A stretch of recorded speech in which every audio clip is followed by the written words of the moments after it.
Сэтгэл тавгүйтлтэй тэмцэх зарим нийтлэг аргууд. 1. Сөрөг бодлоо өөрчлөх.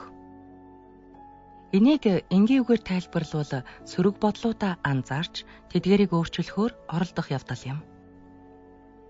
Танин мэдхгүй эмчилгээ нь энэ ойлголтон дээр тулгуурладаг. Сэтгэл санаа таагүй үедээ бид аливаа зүйлийг хар эсвэл цагаанаар бүгд эсвэл хинч намайг тоодгүй гихчлэн гутранг байдлаар харах хандлагатай болдог. Ийм үед ухаантай байж эдгээр сөрөг тайлбар бүхий бодлуудаа хянаж тэдгээрийг илүү эерэг байдлаар эргүүлэхийг хичээх хэрэгтэй. 2. Шөндөө дор хаяж 7-оос 8 цагийн нойр ав.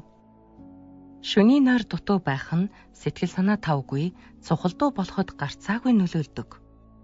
Ихэнх хүмүүс өдөрт дор хаяж 7 цаг унтах шаардлагатай байдаг бол зарим нь бүр илүү их унтах хэрэгтэй байдаг байна. 3. Дасгал.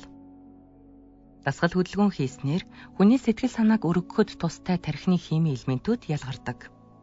Эдгээр элемент нь хүнд сайхан мэдрэмж төрүүлдэг. Тогтмол дасгал хөдөлгөөн хийх нь сэтгцэн эрүүл мэндэд тустай юм. 4. Эрүүл хооллолт. Зөв, тэнцвэртэй хооллолт нь эрүүл мэндэд ихээхэн хувь нэмэр оруулдаг.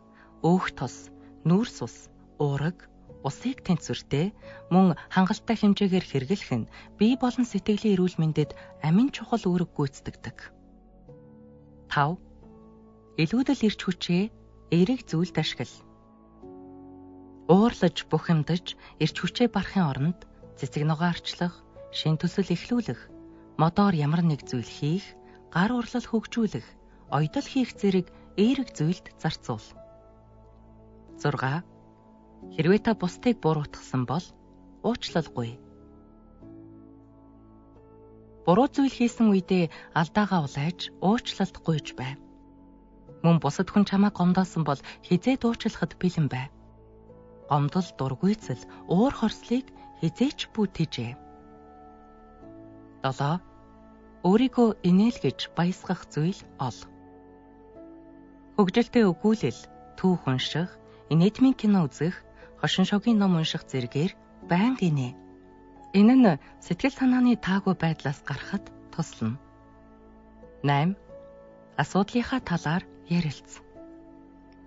Өөрийг тань ойлгож сонсох хэн нэгэнд сэтгэлээ уудалж бай. Ингэвэл сэтгэлтэй нь хөнгөрөх болно. Ингэхдээ найз нөхөд, ханижил, үр хүүхэдтэйгээ энгийн яриа өрнүүлэх маягаар сэтгэлээ уудалж болно. Шаардлагатай гэж үзвэл албан ёсны мэрэгжлийн сэтгэл зүйчтэй зөвлөлдөж болно. 9. Мэдрэмжээ тэмдэглэлийн дэвтэрт бич. Та сэтгэл хямраасан хүнд бодлуудаа цаасан дээр буулгаад бич. Ингэвэл сэтгэл санаа уужирч сайхан болно.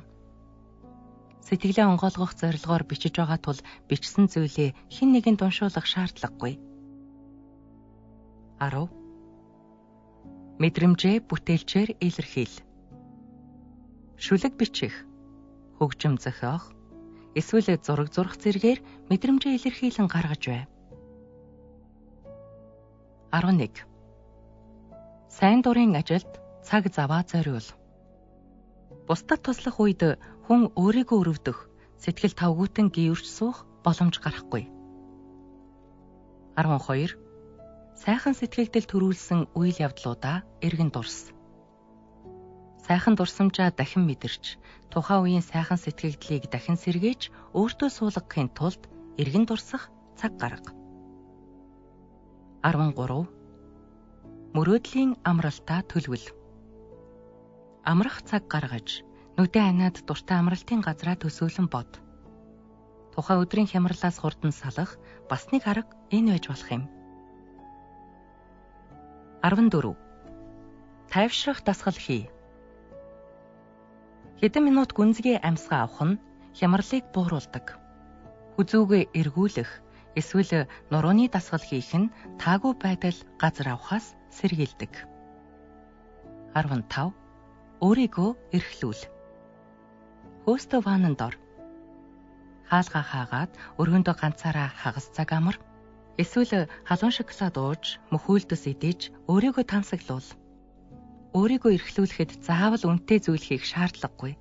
Харин дандаа хийгээд байдаггүй зүйлээ хийхээс гадна ердийн үед өөртөө аваад байдаггүй зүйлээ авахтал болно. 16. Талархлын жагсаалт гарга. Таны амьдралд байгаа сайн сайхан зүйлс чухал хүмүүсийн талаар бодоод 5 минут бичих цаг гаргахаар өөрийгөө хүчлээрэй.